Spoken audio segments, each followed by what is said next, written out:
Everyone, আশা কৰোঁ সকলোৱে ভালে আছে। মই মোৰ ইউটিউব চেনেললৈ আপোনালোক সকলোকে স্বাগতম জনালোঁ। যিহেতু এতিয়া লকডাউন চলি আছে, চ' আপোনালোকেও চাগে ঘৰত বৰ হৈ আছে।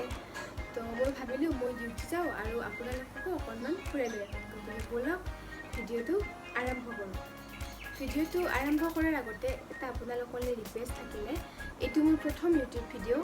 যদি কিবা ভুল ত্ৰুটি হয় আপোনালোকে ক্ষমা কৰি দিয়ে যাওক। ৰেডি হৈ ল'লোঁ। ড্ৰেছটো দেখি নিশ্চয় ধৰিব পাৰিছে ক'ত যাব ওলাইছোঁ। আৰু এতিয়া মই একদম কাভাৰ আপ হৈ ৰৈ আছোঁ দাদা এজনলৈ, তেওঁৰ লগত একেলগে যাম। দাদা আহি পালে আৰু আমি এতিয়া গৈ আছোঁ।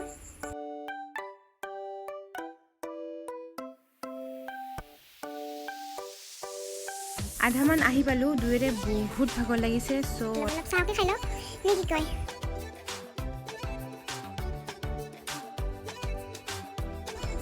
চাহ খোৱা হৈ গ'ল, এতিয়া যাব ওলাইছোঁ। কিন্তু ইয়াৰ ভিউটো ইমান ধুনীয়া, মোৰ বহুত ভাল লাগে। দেখিছেনে, একদম গ্ৰীণ গ্ৰীণ সকলো পিনে পাহাৰ, তাৰ মাজত পথাৰ। আপোনালোকৰ কেনেকুৱা লাগিছে ভিডিঅ'টো কমেণ্টত জনাব দেই।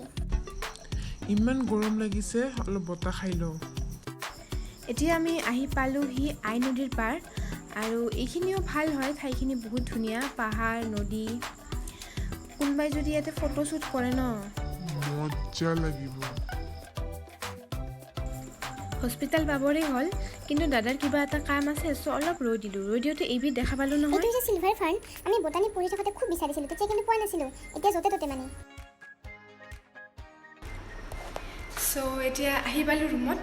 এইটো মোৰ ৰুম হয়, ENT ডিপাৰ্টমেণ্ট। চুলিৰ অৱস্থাটো একদমেই নাই, বাইকত আহিছোঁ যিহেতু। হস্পিটেল গৈ পায়ে মানে এটা ভিডিঅ' বনোৱা পালোঁ। এতিয়া ঘৰ আহি পালোঁ, আৰু এতিয়া বাজিছে 4টা। মই 3টামান বজাতে আহি পাওঁ। এতিয়া নিজৰ কামখিনি কৰোঁতে আপোনালোকক কোৱাই নাছিলোঁ নহয় মই হস্পিটেলত কি কাম কৰোঁ। মই as a audiometrician and speech therapist কাম কৰোঁ। অডিঅ'মেট্ৰিচিয়ান আৰু স্পীচ থেৰাপিষ্টৰ কাম হৈছে আপোনাৰ শ্ৰৱণ শক্তি আৰু কথা ক'ব পৰা ক্ষমতাৰ যত্ন লোৱাটো। আমাৰ সমাজত এনেকুৱা বহুতো মানুহ থাকে যোনে কাণেৰে নুশুনে বা কমকৈ শুনা পায়। আমি তেনেকুৱা লোকক কিছুমান টেষ্ট কৰোঁ, আৰু তেতিয়া গম পাওঁ যে মানুহজনে কিমানখিনি শুনা পাই আছে, আৰু সেইটো হিচাপত তেওঁক হিয়াৰিং এইড বা কাণৰ মেচিন আমি দিওঁ। অডিঅ'মেট্ৰি হৈ গ'ল, এতিয়া যাওঁ স্পীচ থেৰাপিলৈ।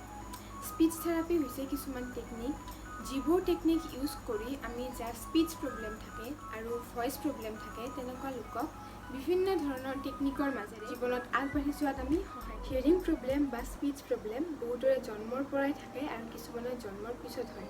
এতিয়া জন্মৰ আগত হোৱাটো বা পিছত হোৱাটো বহুত বেছি মেটাৰ নকৰে, কিন্তু যদি স্পীচ থেৰাপি নলয় তেতিয়া কিন্তু যেতিয়া বাচ্ছাটো ডাঙৰ হ'ব তেতিয়া বহুতখিনি অসুবিধাৰ সন্মুখীন হয়। চ' যদি আপোনালোকৰ ঘৰত বা ফেমিলি মেম্বাৰ্ছৰ হওক বা ওচৰ চুবুৰীয়া বা কোনোবা চিনাকি মানুহৰ যদি কোনোবাৰ বাচ্ছাৰ মেইনলি যদি স্পীচ আৰু হিয়াৰিং প্ৰব্লেম থাকে, তেতিয়াহ'লে অতি সোনকালে অডিঅ'লজিষ্টৰ ওচৰত আহিব দিয়ক। বাচ্ছাৰ কথা কৈ আছোঁ এতিয়া, অকল বাচ্ছাৰ, এডাল্টৰ কথা অকণমান দেৰিকৈ কৈ আছোঁ। যিবোৰ বাচ্ছাৰ হিয়াৰিং এইড লগায় বা ককলিয়াৰ ইমপ্লেণ্ট কৰে, তেনেকুৱা বাচ্ছাৰ সেইটো কৰাৰ পিছতো স্পীচ থেৰাপিটো ল'বই লাগে।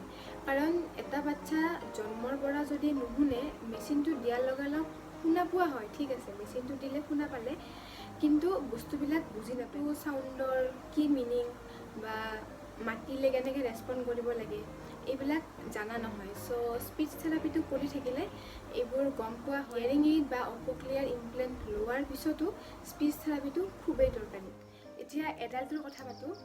এডাল্টৰ কি হয়, হিয়াৰিং এইড এটা লগালে তো তাৰপাছত শুনা পোৱা হৈ যায়, কাৰণ তেওঁলোকে জীৱনৰ বাকী সময়খিনিতো শুনি আছে, কিন্তু বয়সৰ কাৰণে হওক বিভিন্ন কাৰণত হিয়াৰিং লছ হৈ যায়। চ' হিয়াৰিং লছ হ'ল, তাৰপাছত হিয়াৰিং এইডটো লগালে আৰু আকৌ শুনা পোৱা হ'ল, গতিকে তেওঁলোকক স্পীচ থেৰাপিৰ প্ৰয়োজন নহয়। কিন্তু যাৰ স্পীচ প্ৰব্লেম থাকে তেনেকুৱা লোকৰ স্পীচ থেৰাপিৰ খুবেই দৰকাৰ হয়। যিকোনো স্পীচ, হিয়াৰিং আৰু হিয়াৰিং এইড সম্পৰ্কীয় কথা সুধিবলৈ আপোনালোকে মোক ইনষ্টাগ্ৰামত মেছেজ কৰিব পাৰে, তাত মই এক্টিভ আছোঁ।